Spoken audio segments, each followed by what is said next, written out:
Fantastic. All right. There used to be a donation yoga class a few times a week in the back of an organic furniture store by my house. My favorite teacher there was this short, sturdy man with a man bun and beard. I was pretty new to yoga, and I couldn't help but roll my eyes when the waif-like female teachers folded themselves into incomprehensible pretzels and asked ridiculous feats of flexibility from us. But I could relate to this thick little man who told me my thighs were strong and powerful. I went to classes there for months. Sometimes I took friends. I even took my mom once. But usually I went alone and chatted with other yogis before and after class. As we were walking back to the cars once, I told some girls that I really liked the last part of class, where we laid on our back with our eyes closed, and he came around and massaged our feet. Wait, what? One of them asked. He definitely didn't massage my feet. In fact, he hadn't touched any of their feet. The next few classes, I started looking around more and noticing how he assisted me compared to how he assisted others. When I was in downward dog with my butt up in the air, he came around and gently pulled my hips backwards. But that's not weird, right? They do that in lots of yoga studios, not just in the sketchy ones that take place in the furniture stores after hours, but at most yoga studios, they don't stand so close to you that they pull your hips back to touch their own penis. Despite getting some weird gut feelings about it, I told myself that I was overreacting, that I was reading too deeply into things that were probably harmless. I mean, it's not like he grabbed my pussy or anything.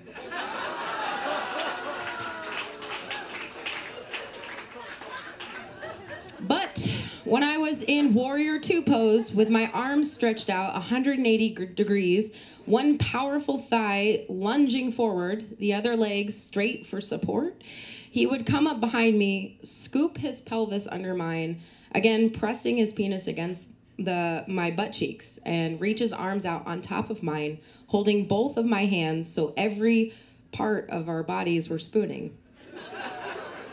And then we'd stand there like Jack holding Rose on the bow of the Titanic. And I had to imagine making everyone else super uncomfortable. I was kind of new to this whole yoga thing, but I didn't think this much contact was normal or necessary. One afternoon, I showed up for yoga, and he was standing outside telling people that he was too sick to teach. He apologized profusely to me and another girl for canceling class, and he said he wanted to make it up to us. We said that it wasn't really necessary, but he insisted. He asked for our email addresses, and we gave them to him. Later that day, I received the following email, which honestly still sends shivers down my spine. "Hey you!" ! Smiley face. "So I've been learning Thai massage for a couple of years and now want to make it a regular practice. Let me know what day you're free for a session. The sessions are between 60 minutes and 3 hours! During the session, you'll be lying down on a mat with blankets and pillows. Wear comfy cotton clothes. I will not have to use oils at all. Essentially, I'll apply pressure while holding you and manipulating your body in various yoga-esque positions. You'll be on your back, your sides, your stomach, and your backside, which will give me access to much of your body. There will be some chill music involved! It feels really nice! We could meet at name of yoga studio or even your place! Smiley face. Something about listening to chill music and giving him access to much of my body while he holds me for anywhere between 1 to 3 hours just didn't feel like this was actually an offer for a massage. Also, all those exclamation marks and smiley faces. I responded to his email. "Thank you for the offer. I'm not interested at this time, but I'll let you know if I change my mind." It was a cop-out. Not a total rejection. I left the door open just a crack because, like every woman, I could write a thesis on de-escalation and how to avoid the backlash that comes from an outright rejection and a bruised ego. I am by no means a shy, quiet, or demure person, but I thought maybe I still wanted to go to yoga, so I was afraid to anger him by straight up saying that he made me feel uncomfortable. I was afraid that he would respond defensively and insist that I had misinterpreted things, that he was just trying to be nice and offer me something for free since he had to cancel class, and that I was being a total bitch for calling that nice gesture uncomfortable.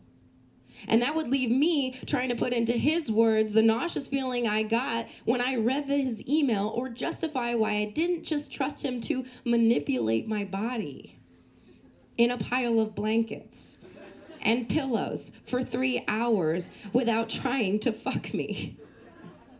In my brain, I know I don't owe him an explanation as to why I'm not interested in having his hands all over me, but in my gut, I was scared he would ask for one, because guys almost always ask why when you say no to a date.